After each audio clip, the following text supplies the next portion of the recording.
When that army was created, the idea was simple and grand.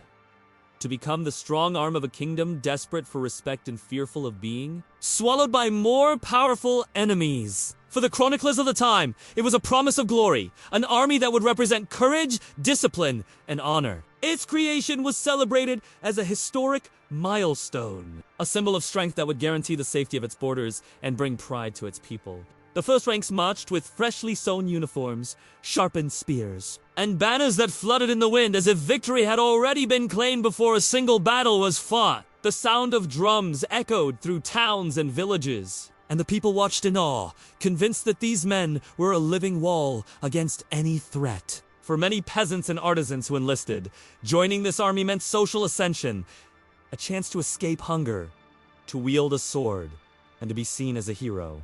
The promise was seductive. Speeches exalted bravery and spoke of rewards after campaigns, conquered lands, stolen gold, recognition, and even noble titles. The soldiers, most of them young and inexperienced, believed war would give them not only glory but identity. The army presented itself as a brotherhood, a place where ordinary men would become legends. But reality, as always, did not take long to reveal its cracks. Despite the pomp of its first public appearances, the foundations of this army were fragile. The rush to assemble troops meant that half-starved peasants, pardoned criminals, and untrained youths were thrown together, forced to wear the mask of discipline that did not exist. Many had never held a sword, others joined only to escape misery, and yet they were presented as an unstoppable force. Leadership, in the beginning, also appeared inspiring. Generals were announced as wise men, strategists capable of outsmarting any foe. But instead of true discipline, there was only fear. The officers knew they commanded an undisciplined and poorly trained force, and their solution was to rule through threats, punishments, and summary execution. What should have been a symbol of honor was already transforming into an atmosphere of distrust and brutality. In parades, the shine of their armor hid the precariousness of their logistics. Behind the appearance of strength, basic supplies were lacking. Weapons were poorly made, armor rusted or ill-fitting, and the soldiers marched exhausted before even facing an enemy. Promises of future rewards were the only fuel they had, because in the present, there was nothing but hunger, thirst, and constant fear. Still, the illusion lived on for outsiders. The people believed in the spectacle. Nobles saw the army as a tool of expansion and power, and the soldiers, even while suffering, continued to cling to the hope that their sacrifices would be repaid. It was like living in a theater where everyone played roles of bravery, but behind the curtain the reality was chaos and improvisation.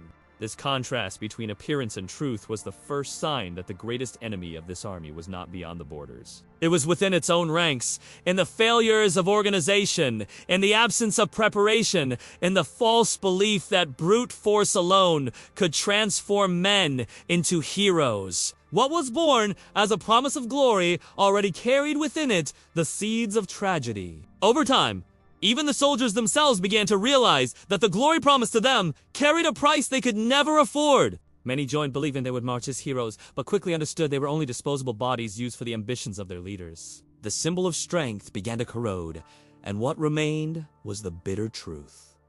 This army, which was meant to protect, was more dangerous to itself than to any enemy it faced. The illusion of strength shattered the moment the army left the parade grounds and stepped into the realities of the campaign. What had been presented as a disciplined, formidable force quickly revealed itself as a mass of hungry, thirsty, and disorganized men marching not toward victory, but toward disaster.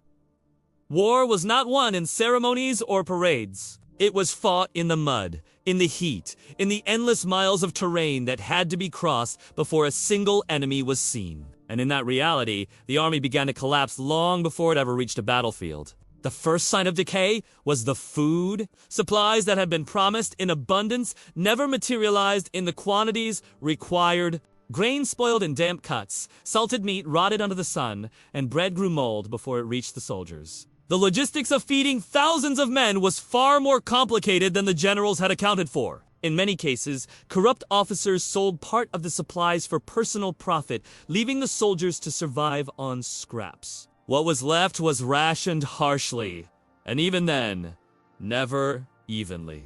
Officers ate first, and common soldiers received whatever remained. Hunger became a constant companion, a gnawing emptiness that grew worse with every mile marched. Thirst was even more devastating. Armies needed rivers, wells, and fresh water to survive. But the routes chosen often led through dry landscapes where water was scarce or contaminated. Men drank from stagnant pools filled with disease, from muddy streams shared with animals, and from barrels that quickly went foul. Dysentery spread like wildfire, leaving men too weak to march, their bodies racked with pain, dehydrated and shivering. The thirst was so overwhelming that soldiers sometimes abandoned their posts just to search for water, risking punishment or death for desertion. Disorganization magnified every problem. The army lacked proper structure. Orders were delayed, contradictory, or outright ignored. Commanders argued among themselves, each seeking glory, but none providing solutions. Marching routes changed abruptly, leaving soldiers lost and exhausted. Camps were built hastily and without planning, leading to overcrowding, filth, and confusion. Fires spread through tents, supplies were misplaced, and disease thrived in the chaos. Instead of a unified force, the army looked more like a wandering mob, stumbling toward its own ruin. The conditions of the march broke men more effectively than any enemy could. Boots fell apart within weeks, leaving feet bloodied and blistered. Armor grew unbearably heavy under the sun, baking soldiers alive inside their own protection. Horses collapsed from exhaustion, their carcasses left rotting by the roadside. The air filled with the stench of death, long before battle had begun. And with every passing day, morale disintegrated. Men no longer spoke of victory or glory. They spoke of hunger, thirst, and survival. The officers, safe in their command tents, tried to maintain order through cruelty. Whippings, executions, and public punishments were used to silence complaints. But cruelty could not fill empty stomachs or heal broken bodies. It only deepened resentment. Soldiers began to murmur that their true enemy was not across the border but seated on horseback ahead of them, giving orders that led them deeper into suffering. The seeds of mutiny were planted not by enemy arrows, but by empty bellies and the incompetence of their own leaders. In some moments, desperation drove the soldiers to plunder villages along the march. Instead of protecting the lands they were meant to defend, they pillaged them, stealing food, burning homes, and spreading fear among the very people they had sworn to protect. This violence, born of starvation, fractured the army further. Some soldiers grew fat on stolen goods, while others still starved. Discipline broke down completely, and the army became a predator that devoured its own country before it ever faced a foreign enemy. The disorganization was not limited to supplies or marching orders. Even basic military strategy fell apart under the weight of incompetence. Scouts were sent in the wrong directions. Maps were inaccurate or ignored. Entire units became separated, wandering aimlessly for days before rejoining the main force, if they returned at all. Some simply vanished, deserting in the night, their absence unnoticed in the chaos. The army was bleeding soldiers without ever drawing a blade against its supposed foes. The chaos of the camps at night reflected the greater disarray of the whole force. Fires burned, uncontrolled. Drunken brawls broke out, and theft was rampant. Soldiers turned against one another over scraps of food or drops of wine. Disease spread through the filth, carried by lice and rats that thrived in the squalor. The smell of unwashed bodies, spoiled food, and sickness hung heavy in the air. Sleep brought no rest, only fear of waking to find supplies stolen, comrades gone, or punishment waiting for imagined disobedience. As the march continued, men began to die in droves. Not from enemy blades, but from the elements. Starvation left them too weak to carry weapons. Thirst left them delirious. Disease hollowed them out until they collapsed in the dust. Entire companies dwindled, their numbers halved before they ever saw battle. Corpses lined the roads, abandoned because there was no time to bury them. The vultures circled overhead, feasting not on fallen warriors, but on men who had never even reached the fight. The irony was bitter. This army, created to defend the kingdom and strike fear into enemies, could not even sustain itself. It was being destroyed by hunger, thirst, and incompetence, before the enemy had even raised a weapon. Soldiers who had once dreamed of glory now dreamed only of bread and water. The promise of reward that had lured them into service seemed like a cruel joke. Their leaders had promised them the spoils of war, but all they had given them was misery. By the time the army approached its intended battlefield, it was already defeated. What had begun as thousands of men was reduced to a broken, emaciated remnant. They dragged themselves forward, too weak to fight, too exhausted to care. Morale was gone, replaced by despair. They knew the truth. Their greatest battle had already been fought, not against an enemy, but against their own hunger, thirst, and disorganization. And in that battle, they had already lost. What remained was the cruel irony of their fate. They were supposed to be a wall of steel protecting the kingdom, but they had become a crumbling ruin of starving men. They were meant to strike fear into enemies, but their enemies laughed at the sight of them. They had been promised glory, but all they found was suffering. The army that had set out to win honor for its kingdom had instead consumed itself, leaving behind only corpses, disease, and shame. In the end, the war was not lost on the battlefield. It was lost on the road, in the endless march of broken men stumbling toward their own destruction. The hunger, the thirst, the disorganization. These were the true enemies, and they proved far deadlier than any sword or spear. The true enemy of the army was not the swords of its foes, nor the arrows that rained down on the battlefield, but the invisible hand of disease that crept silently through its ranks. While the soldiers feared battle, what they should have feared more was the filth in their camps. The rot in their food and the parasites that fed on their blood as they slept, long before the enemy could strike a single blow. Illness had already weakened the force from within, turning the march into a procession of coughing, vomiting, and dying men. The conditions of the camp were perfect for disease. Thousands of men slept side by side in cramped tents, bodies pressed against one another with little regard for hygiene. Straw bedding quickly became infested with lice, fleas, and ticks, creatures that thrived in the heat and filth. Rats scurried freely through the camps, feeding on scraps of food, spreading fleas and plague with them. The latrines overflowed, filling the air with a stench that clung to clothing and poisoned the water supply. Every cough spread sickness. Every touch risked infection. Disease was not the exception. It was the rule. At first, it was the stomach illnesses that claimed men. Dysentery spread rapidly as soldiers drank from contaminated water or ate spoiled rations. The symptoms were merciless. Violent diarrhea, dehydration, and weakness so profound that many could not stand. Men collapsed by the roadside, their bodies too dry to shed tears, their lips cracked and bleeding as they begged for water that would only worsen their suffering. Dysentery did not kill with swords or arrows, but with humiliation, stripping away dignity as men wasted away in their own filth. Then came the fevers. Typhus, carried by lice, swept through the crowded camps. Soldiers who one day marched with grim determination would wake the next drenched in sweat, shivering despite the heat. Their minds clouded with delirium. They babbled nonsense, sometimes turning violent against their own comrades. Others slipped into silence, staring blankly until death closed their eyes. The fevers spread too quickly for doctors to contain, and the so-called healers of the army had little to offer beyond herbs, prayers, and bloodletting that only weakened the men further.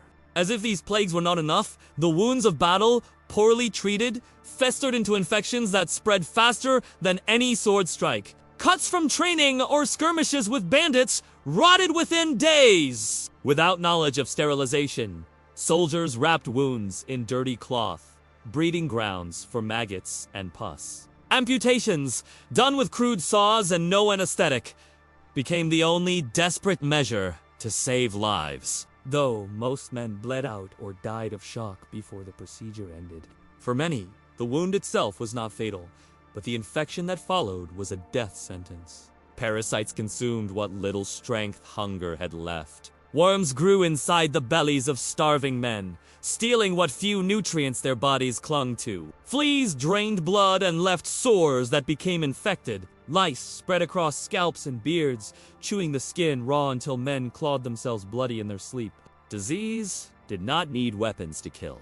It used the very bodies of the soldiers against them, rotting them from the inside out. The psychological toll of disease was as devastating as the physical. Soldiers who watched their comrades fall to illness grew hopeless. They began to fear their own shadows, knowing that sickness could strike at any time with no warning and no cure. In the silence of the night, the camps were filled not with battle cries, but with the groans of the dying, the coughs of the fevered, and the whimpers of men begging for mercy that never came. Sleep brought no rest, only nightmares of plague and death. The leadership, as always, was blind to the suffering. Officers dined in relative comfort, separating themselves from the filth of the common soldiers. Their tents were cleaner, their food fresher, their water boiled before drinking. While disease ripped through the ranks, the commanders remained largely untouched, creating bitterness that boiled into open resentment. Soldiers began to whisper that their officers were not only incompetent but cursed, sacrificing the men to preserve their own safety. Superstition flourished in this environment. Some believed the army was being punished by God for sins committed during plunder and bloodshed. Others claimed sorcery or curses had been cast upon them by the enemy.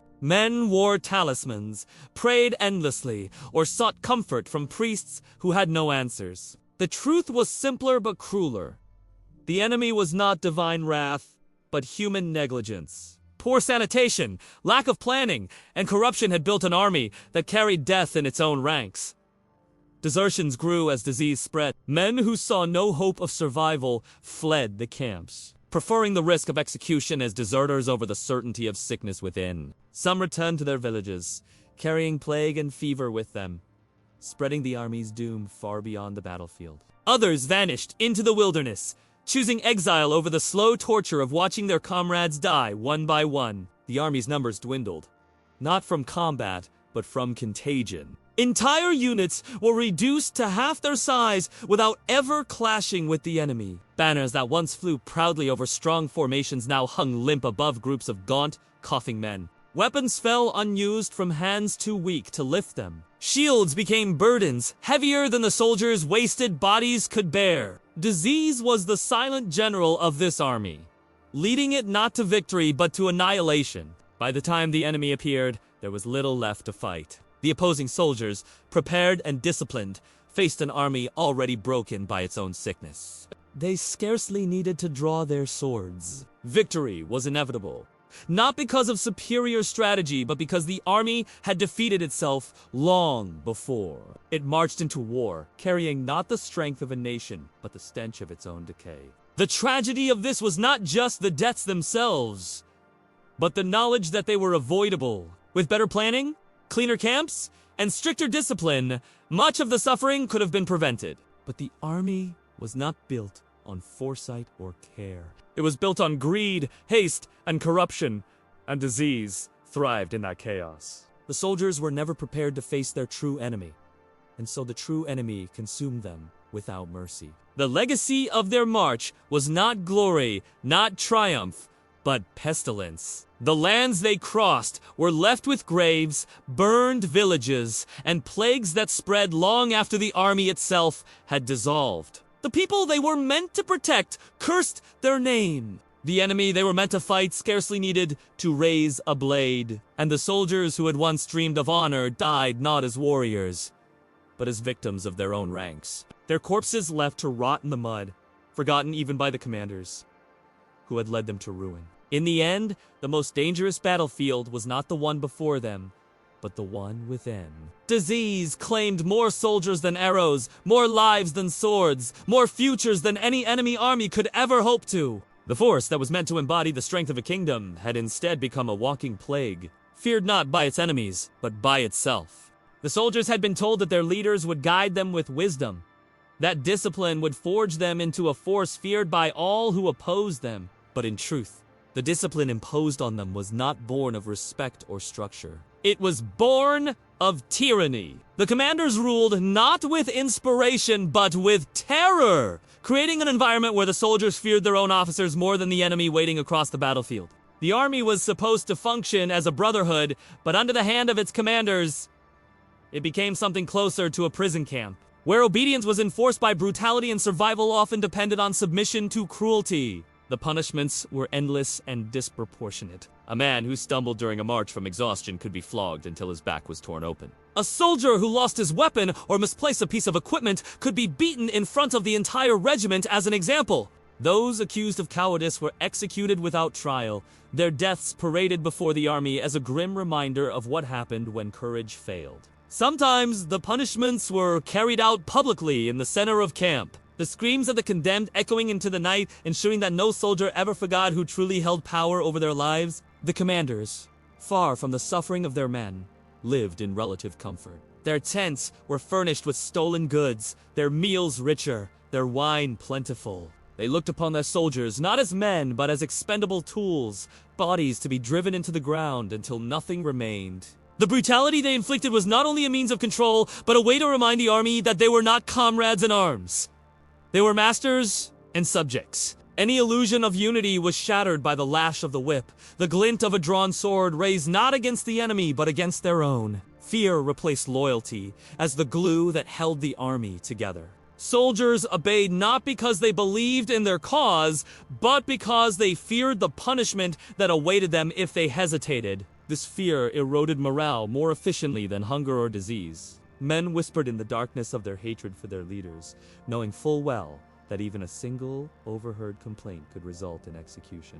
Trust dissolved not only between officers and soldiers, but among the soldiers themselves. Spies and informants thrived in this atmosphere, reporting the smallest disobedience in exchange for leniency or favors. The army was no longer bound by unity. It was strangled by paranoia. The methods of punishment were as varied as they were cruel. Some men were tied to stakes and left exposed to the elements for days. Others were branded with hot irons, forced to carry the mark of their shame until death. Soldiers accused of theft were mutilated, their hands cut off so they could never wield a weapon again. And those suspected of treason or desertion often met death so gruesome that they served as a form of theater, a grotesque show designed to terrify everyone who watched. The cruelty was not hidden in dungeons or secret chambers. It was displayed in the open, woven into the culture of the army itself. The worst part was that much of this brutality came not as a response to genuine offenses, but as an outlet for the frustrations of the commanders. When food ran short or disease spread, the leaders blamed the soldiers rather than their own incompetence. Men were beaten for failing to maintain impossible standards,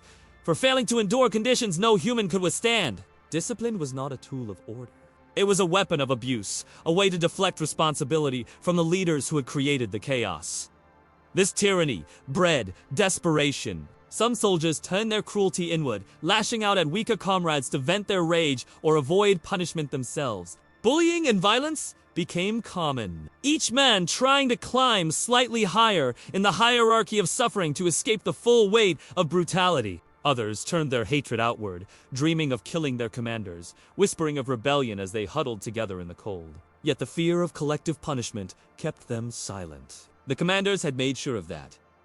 If one man rebelled, 10 would suffer for it. If a group whispered dissent, an entire company could be executed. Resistance was crushed before it could take root, leaving the soldiers trapped in a cycle of abuse and submission. The battlefield itself became an extension of this tyranny. Soldiers were forced into suicidal charges, not because strategy demanded it, but because commanders sought to prove their dominance or erase the shame of earlier failures. Men were driven forward at sword point, cut down not only by enemy fire but by the blades of their own officers should they hesitate. Courage could no longer be measured in valor, but in obedience to orders that guaranteed death. Many soldiers began to realize that they had a better chance of survival by surrendering to the enemy than by continuing to follow their own leaders. The cruelty extended beyond the soldiers themselves. Civilians in nearby villages suffered as well. Commanders demanded provisions from local populations, punishing entire communities when they could not meet impossible quotas. Families were torn apart, their goods stolen, their homes burned as examples. The army left a trail of resentment in its wake, alienating the very people it was meant to defend. The tyrannies of the officers poisoned everything they touched, ensuring that the army was despised not only by its enemies, but by its own people. What made this tyranny so destructive was not only its brutality, but its futility. Punishment did not inspire discipline. It inspired despair. Instead of creating a stronger force, the cruelty of the commanders weakened it further. Soldiers lost the will to fight, going through the motions mechanically, waiting only for the next blow to fall. Their eyes were hollow, their shoulders bent beneath invisible chains heavier than their armor. The army, once promised to be a symbol of strength, had become a machine of suffering, consuming its own men for no purpose other than the preservation of authority. Over time, the tyranny became soldiers grew so demoralized that they stopped caring whether they lived or died. On the battlefield, they marched forward, not with determination, but with resignation. Knowing death was inevitable, whether it came from the enemy S-blade or their commander S-whip, some even welcomed death as a release, a way to escape the endless cycle of punishment and fear. In this way, the commanders destroyed not only the bodies of their men, but their very spirits, leaving behind an army that existed in form, but not in function. The tragedy of this army was not simply that it was brutal. Many armies throughout history have used cruelty to enforce discipline. The tragedy was that the brutality here was greater than any external enemy, that the soldiers were slaughtered more effectively by their own leaders than by their foes. The commanders, consumed by arrogance, paranoia, and incompetence, had transformed the army into a weapon not against its enemies, but against itself. In the end, the soldiers who had once dreamed of glory under banners of honor found themselves trapped in a nightmare of their leaders' making. They were not heroes. They were victims of tyranny disguised as discipline, pawns in a game where survival meant submission and rebellion meant death. And as their bodies littered the fields, their blood soaking the earth, the only victory their commanders achieved was over the very men they had sworn to lead. The seeds of destruction planted by hunger, disease, and tyranny eventually blossomed into something even more corrosive: betrayal from within. An army, already weakened by disorganization and cruelty, turned its fangs upon itself, devouring the very foundations of trust and loyalty that made it possible to function at all. What began as murmurs in the dark, whispers of resentment against officers, curses spoken under breath against comrades, grew into open acts of treachery, looting, and rebellion. The army that had once been hailed as a shield of the kingdom had become a predator, feeding on itself and on the people it was meant to protect. It started subtly. Soldiers began stealing from their own supply wagons, hoarding whatever food or water they could hide. Some sold stolen goods to desperate comrades, demanding coins for what should have been shared freely. Trust dissolved as every man began to suspect the one beside him. Camps were no longer places of rest but of paranoia, where soldiers slept with their meager rations clutched to their chests, fearing their own brothers in arms more than the enemy across the field. Corruption soon spread up the ranks. Officers who once screamed about discipline and loyalty began to enrich themselves by selling weapons, armor, or food to whoever could pay. Bribes determined who was sent into the most dangerous positions and who was spared. Justice within the army was not measured by guilt or innocence, but by coin. Soldiers who had once endured cruelty because they believed in a greater cause now saw the truth. They were pawns in a game where survival depended not on valor but on treachery. Theft escalated into looting, and looting into violence. Villages that should have been allies or protected subjects became the first victims. Soldiers descended upon them like locusts, stripping homes of food, burning fields, and leaving nothing behind but ash. Families begged for mercy and were cut down for their protests. Children starved as the soldiers devoured what little the villagers had. The army no longer distinguished between friend and foe. To the starving, exhausted men, everyone outside their ranks was simply another resource to be exploited. But even this cruelty could not satisfy their hunger or ease their despair. Soon, they turned on one another in more direct ways. Mutinies broke out in isolated units, soldiers killing their officers in fits of rage or desperation. Camps erupted into chaos as groups fought among themselves over stolen supplies or imagined insults. Knives flashed in the dark, and men who had once marched shoulder to shoulder now lay dead at each other's hands. Loyalty, once the foundation of their brotherhood, had been completely annihilated. The betrayal was not only among the lower ranks. Some officers, realizing the army was doomed, negotiated with the enemy in secret, offering intelligence or surrender in exchange for their own safety. Maps were sold, strategies revealed, ambushes sabotaged from within.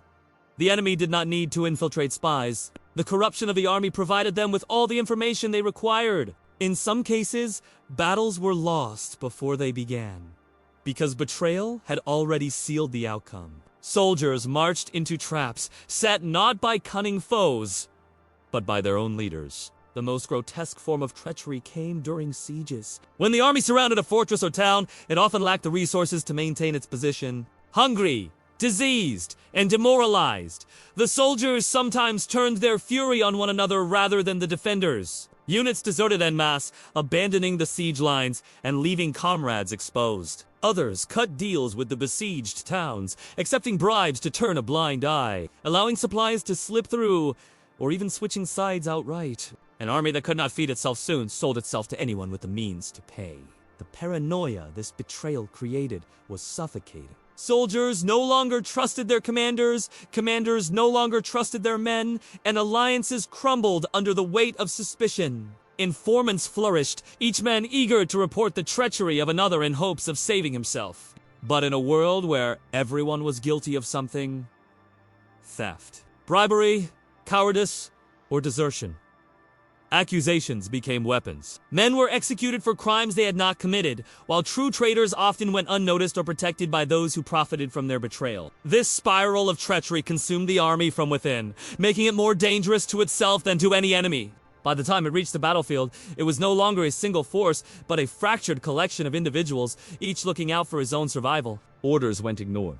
Strategies collapsed, and units broke apart under the strain of mistrust. Soldiers fled in the midst of combat, abandoning their comrades to slaughter.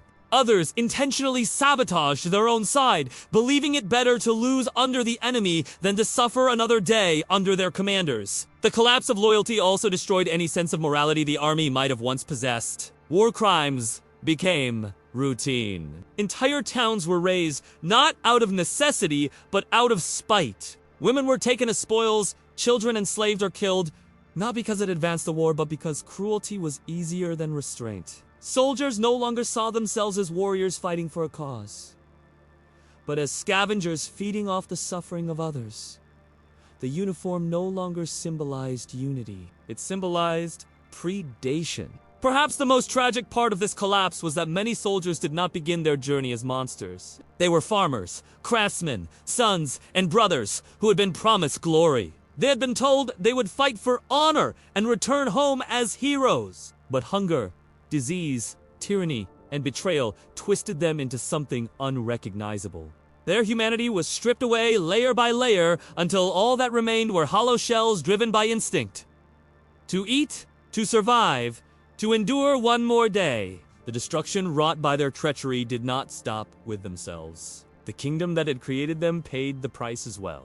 Instead of defending its people, the army terrorized them. Instead of expanding its power, it weakened it. Enemies grew stronger, not because they won decisive battles, but because the army collapsed under its own weight. Villages once loyal to the crown turned to the enemy for protection, preferring foreign invaders over the cruelty of their own soldiers. The very existence of the army became a curse upon the land it was meant to defend. By the time the final betrayals came, the army was already little more than a rotting corpse. Commanders fled or surrendered, soldiers deserted or turned bandit, and what had once been a formidable force dissolved into chaos. The enemy scarcely needed to lift a sword. They only had to wait for the army to consume itself. And when the dust settled, the only legacy left was one of shame. A force that had been more dangerous to itself and its people than to any enemy it ever faced. The collapse from within was not sudden but inevitable. It was the result of every failing that had come before. Hunger that broke by, disease that rotted them, tyranny that crushed spirits. Betrayal was the final stage, the moment when the army no longer even pretended to be united. It was a collection of men bound together only by desperation, each betrayal pushing it closer to complete annihilation. And so, the story of this army became less about war and more about self-destruction. It did not fall because of the strength of its enemies. It fell because of the weakness within its own ranks, the corruption of its leaders, and the treachery of its soldiers. Its downfall was not a battle, but a slow, agonizing unraveling. In the end, it proved the most devastating truth of all. that an army without loyalty, trust, or discipline is not an army at all, but a mob marching toward its own doom. In the end, what remained of the army was not a force of warriors, but a cautionary tale written in blood and ruin. It had begun with fanfare, celebrated as a shield of the kingdom and a symbol of strength. But as it marched into the world, it unraveled, one failure at a time, until nothing was left but a shadow of what it was meant to be. No enemy had needed to destroy it. It had destroyed itself. Hunger gnawed away its flesh. Disease rotted its core. Tyranny crushed its spirit, and betrayal tore apart whatever bonds had once held it together. The legacy of this army was not glory or victory, but tragedy. A force that had been far more dangerous to itself than to any enemy it faced. The survivors who returned from its campaigns did not come home as heroes. They came home as broken men, haunted by the horrors they had endured and inflicted. They carried with them not stories of triumph, but scars, both visible and invisible. Their bodies bore the marks of disease and punishment. Their minds carried the weight of guilt, of comrades left to rot in the mud, of villagers slaughtered in blind rage, of betrayals whispered in the dark. Families who had once sent their sons off with pride received back hollow shells. Men who no longer laughed, no longer dreamed. Men who stared at the horizon as if expecting it to collapse upon them. The commanders who had once paraded themselves as visionaries fared little better. Many were executed for their failures, scapegoated by the rulers they had once served. Others fled into exile, despised by the very soldiers they had tormented. Some even tried to rewrite the story, commissioning chroniclers to paint them as tragic heroes who had been undone by fate rather than their own But history has a way of remembering the truth, even when wrapped in lies. Their names became synonymous, not with brilliance, but with folly, their reputations rotting as surely as the bodies they left on the battlefield. The enemy, for its part, scarcely needed to lift a hand. Where they might have expected fierce battles, they instead found shattered remnants of an army that had already devoured itself. Towns opened their gates willingly, preferring foreign rule to the cruelty of soldiers who had been meant to defend them. Villages once loyal to the crown turned their backs, offering supplies and information to the enemy in exchange for protection. The army that was supposed to secure the kingdom had instead undermined it, weakening it so thoroughly that recovery would take generations. What made this downfall so horrifying was its inevitability. The signs had been there from the very beginning. The disorganization, the corruption, the reliance on fear rather than loyalty, the neglect of basic needs. Each flaw fed the next, creating a spiral that could not be stopped once it began. Hunger weakened bodies. Disease followed hunger. Tyranny exploited the weak, and betrayal thrived in the cracks left behind. By the time the army realized what it had become, it was too late. Its destruction was sealed not by a single battle or a decisive defeat, but by 1,000 small failures that bled it dry from within.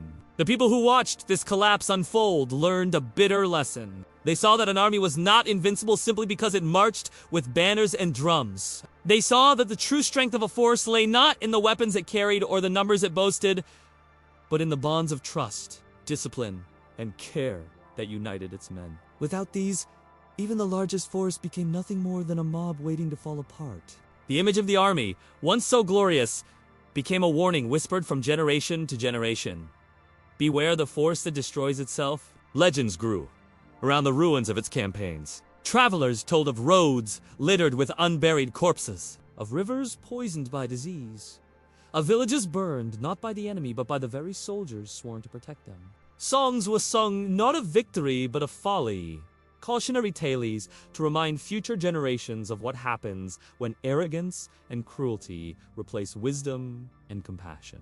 The banners of the army, once waved with pride, were left to rot in ditches. Their colors faded, their symbols mocked. The very sight of them became a reminder of shame, not glory. The collapse of the army also reshaped the kingdom itself. Its rulers, weakened by the loss of their great force, saw their power crumble. Rivals seized the opportunity to invade or rebel. The lands the army was meant to defend were lost, and the authority of the crown diminished. Even those who survived and remained loyal carried the stain of association, forever tied to the memory of an army that had failed so catastrophically. What should have been the kingdom's greatest strength became its greatest liability, dragging it down into decline. For the soldiers themselves, the nightmare did not end when the campaigns were over. Many turned to banditry, unable to return to the lives they had once known. Too broken to farm, too restless to settle, they roamed the countryside, preying on the very people they had once sworn to protect. Others drowned themselves in drink, seeking to forget what could never be erased. Some ended their own lives, unwilling to carry the weight of memory any longer.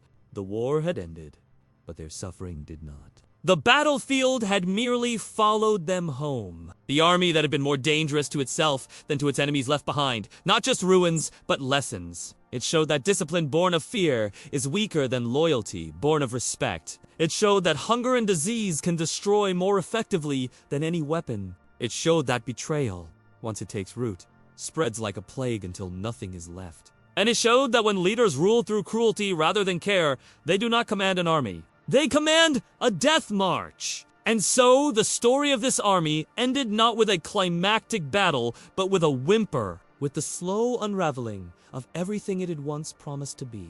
Its downfall was not glorious, its legacy not inspiring. It was a warning carved into the memory of history, that an army without compassion, without discipline, without humanity, is doomed to destroy itself. It was born as a promise of strength, but it died as a monument of failure. Today, when we look back on its story, we do not see heroes. We see men who suffered, men who betrayed, men who were betrayed in turn. We see leaders who ruled with arrogance and cruelty, blind to the consequences of their actions. We see a force that was feared not for its victories, but for its incompetence. A force that left behind nothing but death, disease, and ruin.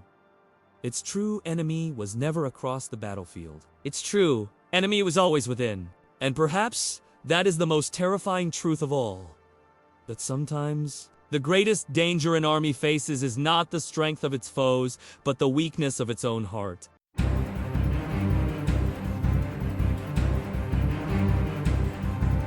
History hides its darkest truths in plain sight.